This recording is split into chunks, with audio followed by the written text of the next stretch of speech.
Hi, I'm Dr. Bruce Murphy, President of Centenary University. And I'd like to tell you about some time I spent with one of our alums.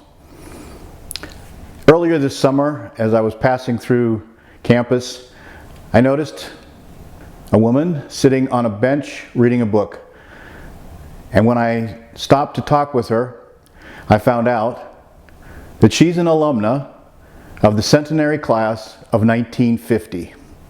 Her name is Gloria Blake Keeler, and this is the 70th anniversary of her graduation from Centenary. So I decided to spend a little more time with her. I hope you enjoy this.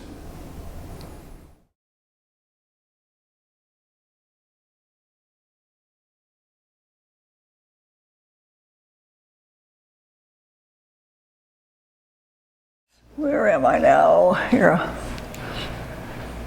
There you are. Gloria, Anita Blake. Yes.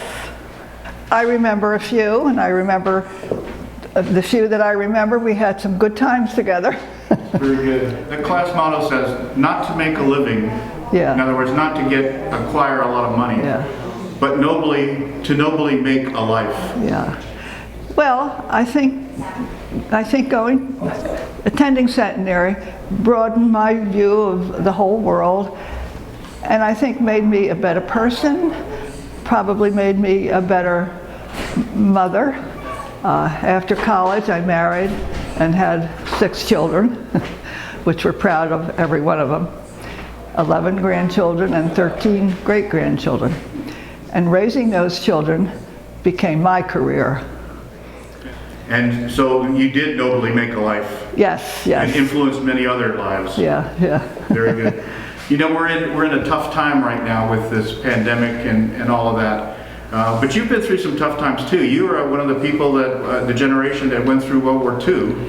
Yes. Just out of World War II when you came to college. Can you talk a little bit about that? Yeah. Well, I had 2 brothers that were in the Marines and served in the South Pacific. Fortunately, they both came back. We had gas rationing and sugar that I remember, yeah.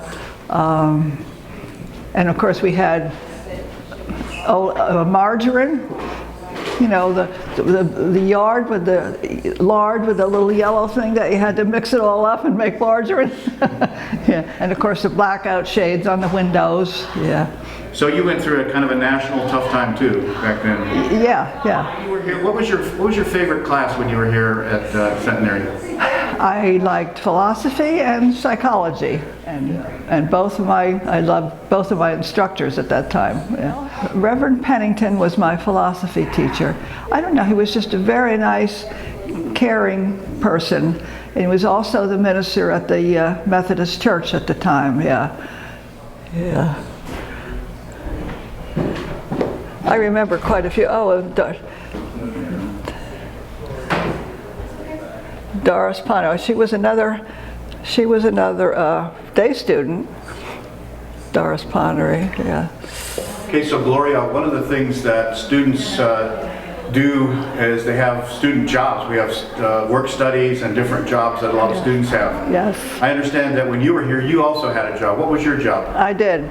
Well, I worked in various offices in the college. I worked in the admissions office, and I also worked on the switchboard, lunch hours and sometimes weekends, and sometimes I worked in the bursar's office. And I understand that where you're standing right now, what did this used to be?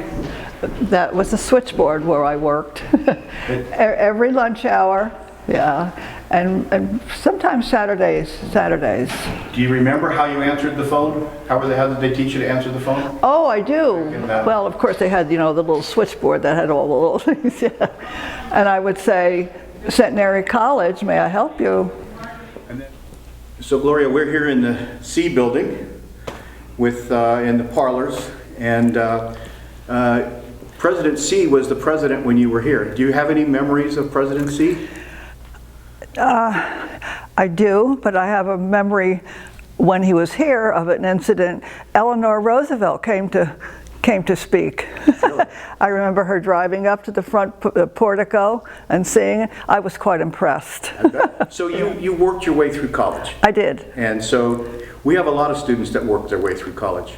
Can you talk about what it was like for you? How did you balance time between job and school? Yeah. Well, of course, working my way through was a necessity, but you know, it took me away from a lot of the college activities that I would have liked to have participated in, but just didn't have the time to do it. Yeah. Did you work off campus as well as on campus? I did.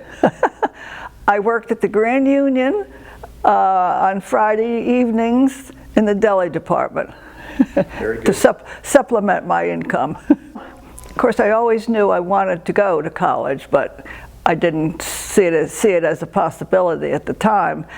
But when I became a senior in high school, I became a little more determined and decided it was what I wanted to do. I did manage to save some money and worked my way through, and I made it. Both my parents were deaf, and my mother was also mute.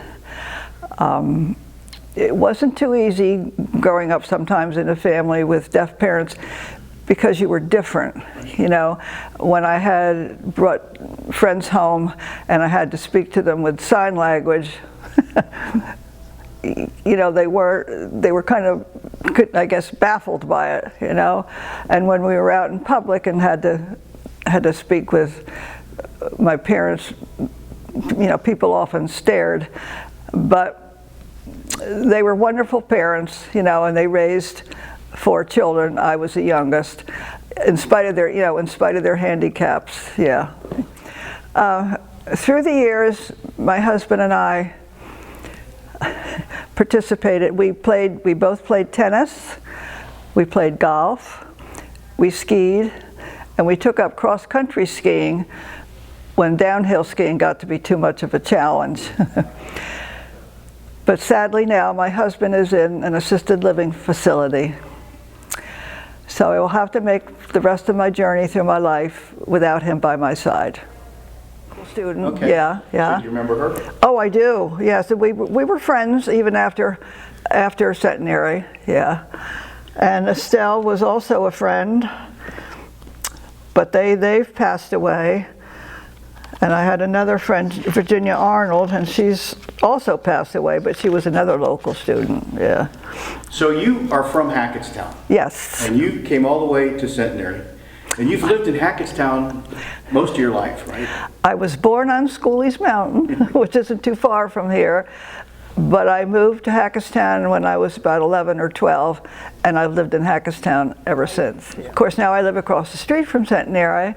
I've seen Centenary grow from just a small junior college to a university, and I've seen big changes over the years as far as the type of students that come. It's very diversified, which is a good thing. Yeah. You know, your class motto was not to make a living, but nobly to make a life. And you've made an incredibly noble life, and we appreciate that.